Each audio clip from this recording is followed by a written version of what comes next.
ठीक, स्क्रीन में सभी लोग को दिख रहा है कि कम्युनिकेशन क्या है। ठीक है, कम्युनिकेशन को सबसे पहले जानते हैं कि कम्युनिकेशन क्या होता है।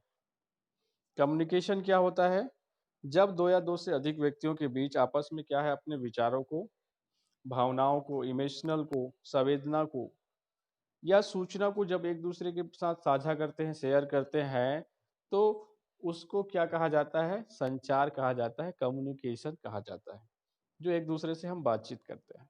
ठीक है, आई बात समझ में? जब दो या दो से अधिक व्यक्तियों के बीच में अपने विचारों का, अपने संवेदना का, अपने अनुभवों का, अपने सूचनाओं का जब आदान प्रदान होता है, तो उस प्रक्रिया को हम कहते हैं, या उसको हम क्या कहते हैं? संचार कहते हैं। संचार कौशल क्या होगा? हम लोग अभी जो बातचीत कर रहे हैं वो क्या है? संचार है ना? हम लोग ई लर्निंग माध्यम से संचार कर रहे हैं। ठीक है, किसके माध्यम से? ई लर्निंग माध्यम से। समझ में आवाज क्लियर आ रहा है, नहीं आ रहा है बताना, है ना? हेलो, आवाज आ रहा है? हाँ, आवाज आ रहा है ना? सुनाई दे रहा है कि नहीं दे रहा है? बताना मेरे को क्लियर। ठीक है, तो उसे क्या कहते हैं? कम्युनिकेशन कहते हैं। अब कम्युनिकेशन हो गया, तो कम्युनिकेशन में कौशल क्यों लिखा गया है? कम्युनिकेशन कौशल हमारे सब्जेक्ट में अभी क्या जुड़ा है? Communication skill. तो कम्युनिकेशन स्किल क्या होता है? जब दो या दो से अधिक व्यक्तियों के बीच में संचार होता है, कम्युनिकेशन होता है, बातचीत होता है, सूचनाओं का आदान प्रदान होता है, और जब हम अपने विचारों को, अनुभवों को, आइडियाज को शेयर करते हैं, तो ये हो गया संचार।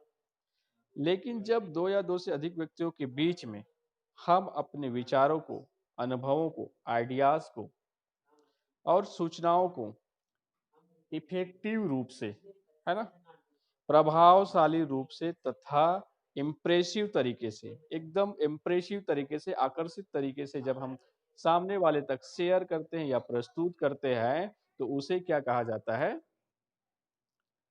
उसे, उस व्यक्ति की इस योग्यता को कहते हैं कम्युनिकेशन स्किल या संचार कौशल। आई बात समझ में?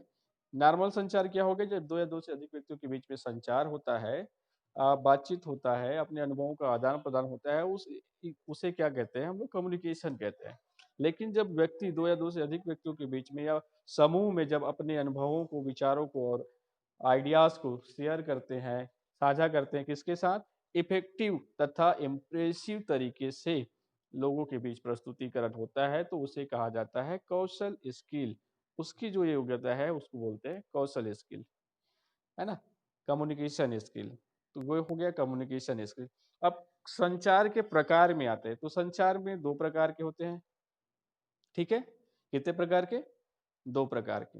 एक हो गया वर्बल और दूसरा हो गया क्या? Non verbal. तो वर्बल के अंतर्गत क्या आता है? मौखिक संचार। जैसे ये टिक कर रहा हूं, दिख रहा है क्या आप लोगों को? हेलो, वर्बल संचार है ना। वर्बल संचार में क्या क्या आता है? मुख से संचार, टेलीफोनिक संचार, ये दो प्रकार के संचार आ गए। अब नॉन वर्बल में क्या आएगा? लिखित संचार, शारीरिक संचार या सांकेतिक संचार। ठीक, तो नॉन वर्बल गैर मौखिक में लिखित, शारीरिक हाव भाव या सांकेतिक, ये तीन चीजें आता है। तो ये हो गए संचार के प्रकार। ठीक, यहां तक समझ में आ गया? अब आते संचार के प्रकार के बाद, अब ये जो मौखिक के अंदर क्या क्या आता है और गैर मौखिक के अंदर क्या क्या संचार के साधन, सोर्सेस आते हैं, उसके बारे में हम लोग चर्चा करेंगे। ठीक है,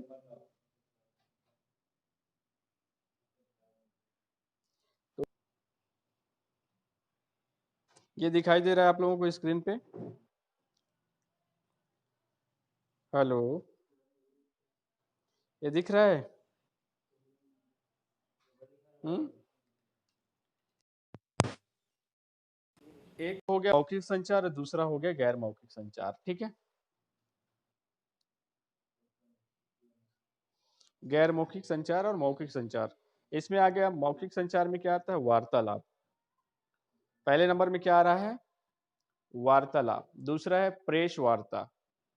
ठीक है, तो वार्तालाप मतलब क्या होगा? जब दो या दो से अधिक व्यक्ति लोग आपस में बातचीत करते हैं उसको क्या बोलते हैं हम लोग वार्तालाप करते हैं, है ना। ज्यादा वार्तालाप मत करो, स्कूल में बोलते हैं, है ना, कक्षा में हम बोलते हैं।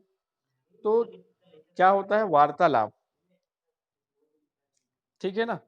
तो गैर मौखिक संचार के अंतर्गत या मौखिक संचार के अंतर्गत उनके साधन क्या क्या है, किस तरह के जो संचार होता है उसको मौखिक संचार कहते हैं, उसके उदाहरण हम लोग देख रहे हैं, ठीक है। तो पहले नंबर में क्या है, वार्तालाप। दूसरा क्या है, प्रेस वार्ता, ठीक है। प्रेस वार्ता मतलब जब कोई समाचार मीडिया या टीवी चैनल्स जब आपस में एक समाचार बुलाते हैं और प्रेस वार्ता करते हैं, उसको क्या बोला जाता है, प्रेस वार्ता या प्रेस सम्मेलन, ठीक है। उसको क्या बोला जाता है, प्रेस सम्मेलन बोला जाता है, ठीक है। समझ में आ रहा है, प्रेस सम्मेलन कहा जाता है उसको। उसके बाद तीसरे नंबर में आता है प्रदर्शन। प्रदर्शनी करते हैं, जैसे हम लोग कोई स्टॉल लगाते हैं बाजारों में, मेला में, तो वो होता है प्रदर्शनी। जैसे मार्केटिंग करना, विज्ञापन करना किसी प्रोडक्ट का या किसी उत्पाद का। जैसे हमारे सिम बेचने वाले मित्र लोग करते हैं, बाजार बाजार पर क्या लगाते हैं, प्रदर्शनी लगाते हैं, है ना, टेंट लगाते हैं। उसके बाद आता है भाषण। कोई व्यक्ति भाषण दे रहा है, टीवी के माध्यम से, टेलीविजन के माध्यम से लाखों लोगों तक जुड़ रहा है, तो वो हो गया भाषण। इसके बाद आ गया वाद विवाद प्रतियोगिता, ठीक है। वाद विवाद, जैसे हम लोग वाद विवाद आपस में करते हैं, तो वो हो गया वाद विवाद। इसके बाद छठवें नंबर में विचार संगोष्ठी। किसी विशेष जानकारी के लिए आपस में विशेष विशेषज्ञों को बुलाया जाता है, तो वो होता है विचार संगोष्ठी। आपस में उस समस्या के निदान के लिए आपस में विचार विमर्श करना। नॉन वर्बल में क्या आएगा, गैर मौखिक सूचना पटल। सूचना पटल जैसे हमारे स्कूलों में सूचना पटल रहता है, जहाँ पर सभी समाचार या अपडेटेड न्यूज़ आपको जानकारी जो है सूचना पटल पर मिलता है। चाहे वो एग्जाम से जुड़ी जानकारी हो, चाहे कुछ नया फंक्शन होने वाला हो, या कोई भी चीज़ें या कुछ इवेंट होने वाला हो, उसकी जानकारी हमें चाहे सरकारी संस्थानों की हो या कहीं की हो, कहाँ से मिलता है, सूचना पटल से। उसके बाद आता है समाचार बुलेटिन। समाचार बुलेटिन जैसे कुछ ताज़ा ताज़ा खबरें हैं या कुछ होने वाली या मीटिंग होने वाले या कुछ घटनाएं हो गई, उसको तुरंत चस्पा किया जाता है सूचना बोर्ड पे, वो होता है समाचार बुलेटिन। प्रिंट मीडिया, है ना। प्रिंट मीडिया जैसे समाचार चैनल हो गया, पत्रकार हो गया, पत्र पत्रिकाएं के माध्यम से कुछ जागरूकता फैलाना या लेख के माध्यम से समाज को अवेयरनेस करना, जागरूक करने का प्रयास करना, ये प्रिंट मीडिया होता है।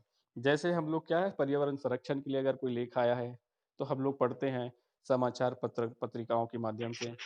वैसे नियम पुस्तिका, नियम पुस्तिका में सभी सरकारी योजनाओं की नियम किस किस तरह से होता है, कैसे काम करना है, किस तरह से उसकी मजदूरी होगा, क्या होगा, मापदंड क्या होगा, ये सारी चीजें नियम पुस्तिका में दिया रहता है। कार्यालय आदेश, किसी की ज्वाइनिंग लेटर, किसी की नियुक्ति करना है, किसी को कहीं ट्रांसफर कराना है, या जो भी है आदेश, है ना। नए परीक्षा कैसे होगा, परीक्षा का आदेश, ज्वाइनिंग का आदेश, ये सारा चीज। इसके बाद पत्र, हम लोग पत्र की पत्रिकाओं के माध्यम से एक दूसरे तक संदेश को पहुंचाते, सूचनाओं को पहुंचाते, ये गैर मौखिक साधन है। फॉर्म, जैसे परीक्षा का फॉर्म हो गया, तो आपकी पूरी जानकारी मांगा जाता है, चाहे आपकी जन्म तिथि हो, माता पिता की जानकारी हो, चाहे आपका एड्रेस हो, पता हो, मोबाइल नंबर से जुड़ी जानकारी हो, ये सारा चीज फॉर्म में आता है। पुस्तकें पढ़ने से आपको नॉलेज मिलता है, बहुत सारी जानकारी मिलता है, ये सारे जो है गैर मौखिक संचार के तहत आता है। ठीक है, यहाँ तक समझ में आ गया सभी लोगों को? आ गया कमल किशोर, दिख रहा है? दो, अच्छा कमल गायब हो गए क्या? जी सर। है ना, तो समझ में आ रहा है। हम्म।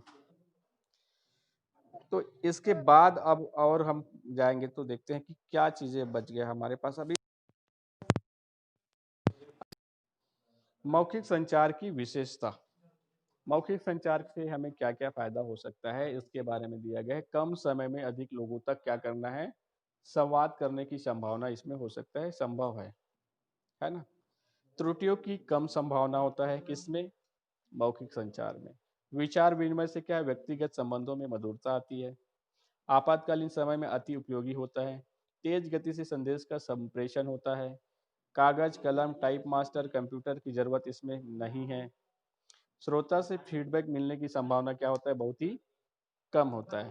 तो इसमें कम समय से अधिक लोगों तक संवाद किया जा सकता है, अधिक लोगों से जुड़ा जा सकता है, लोगों को एक साथ हम जोड़ने में संभव होते हैं। त्रुटियों की कम संभावना होता है, विचार विनिमय से व्यक्तिगत संबंध में मधुरता आती है। आपातकालीन समय में अति उपयोगी होता है, तेज गति से संदेश का संप्रेषण होता है।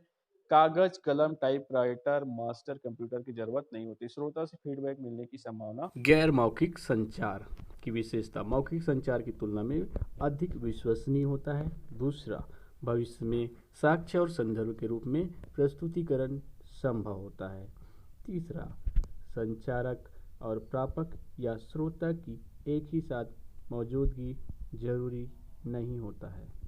चौथा, कम लागत में स्पष्ट और विस्तृत जानकारी। पांचवा, संदेश की 100% गोपनीयता। पांचवा, ज्ञान को पीढ़ी दर पीढ़ी स्थानांतरण किया जा सकता है। कमजोर स्मृति के लोगों के लिए लाभकारी होता है।